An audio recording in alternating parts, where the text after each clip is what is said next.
Welcome to easy சமையல். இப்போ நம்ம கிச்சன்ல நான் மசாலா பொரி செய்ய போறேன்.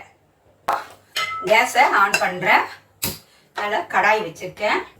அதில் ஒரு கரண்டி எண்ணெய் விட்டுக்கிறேன். எண்ணெய் நல்லா காயணும். எண்ணெய் காய்ஞ்சிடுச்சு. இப்போ இது 50 கிராம் உடச்ச கடலை போடுறேங்க.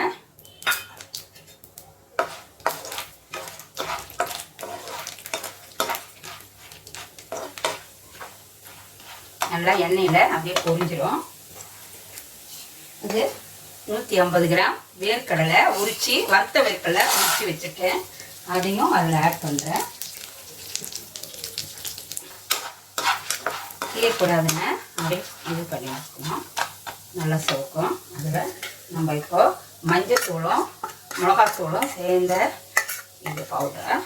மஞ்சத்தூள் மிளகாத்தூள் 1 ஸ்பூன். ரொம்ப காரம் போடக்கூடாது.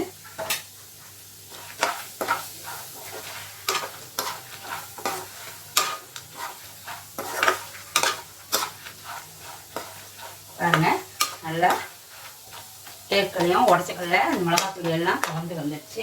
நல்லா செவந்துச்சு. இப்போ நம்ம அதில் இந்த பொரி ஒரு பேக்கெட் ஃபுல் பொரிங்க இந்த பாட்டிலில் இதை நம்ம இதில் ஆட் பண்ணலாம். உப்பு போடக்கூடாது, ஏன்னா ஏற்கனவே பொரியில் உப்பு போட்டு இது பண்ணுவாங்க.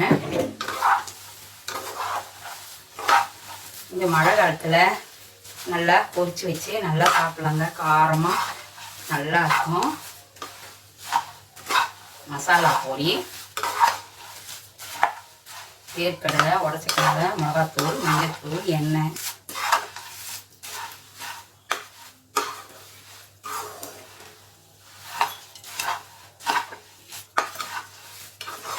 இது ஒரு 5 நிமிஷம் 10 நிமிஷம் தாங்க நல்லா பொரிஞ்சு வந்துடும். நம்மளுக்கு ரொம்ப நேரமாக நம்ம இது பண்ணுறதில்ல.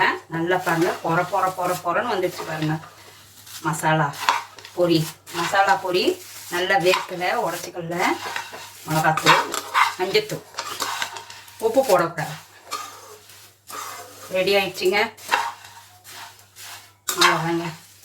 இதெல்லாம் ஒரு 10 நிமிஷம் வேலை தாங்க. இதை பாருங்க, அழகான மசாலா வேர்க்கடலை உடச்சிக்கடலை பொரி, மசாலா பொரி சாப்பிட நல்லா சுவையாக இருக்குங்க. மசாலா பொரி ரெடி ஆயிடுச்சு பாருங்க. இப்போ நான் இதை இந்த கிண்ணத்தில் எடுத்து வைக்கிறேங்க.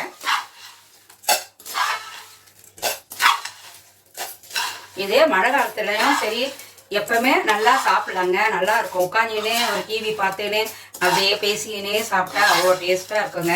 நீங்களும் உங்கள் வீட்டில் செஞ்சு பாருங்கள், சாப்பிடுங்க. மசாலா பொரி ரெடி ஆயிடுச்சிங்க. நீங்கள் வீட்டில் செஞ்சு பாருங்கள். இது சுவையாக இருக்கும். குழந்தைங்களும் பெரியவங்களும் விரும்பி சாப்பிடுவாங்க. நன்றி, வணக்கம். இந்த வீடியோ உங்களுக்கு பிடித்திருந்தால் லைக் பண்ணுங்க, கமெண்ட் பண்ணுங்க, ஷேர் பண்ணுங்க, மறக்காமல் சப்ஸ்கிரைப் பண்ணுங்க.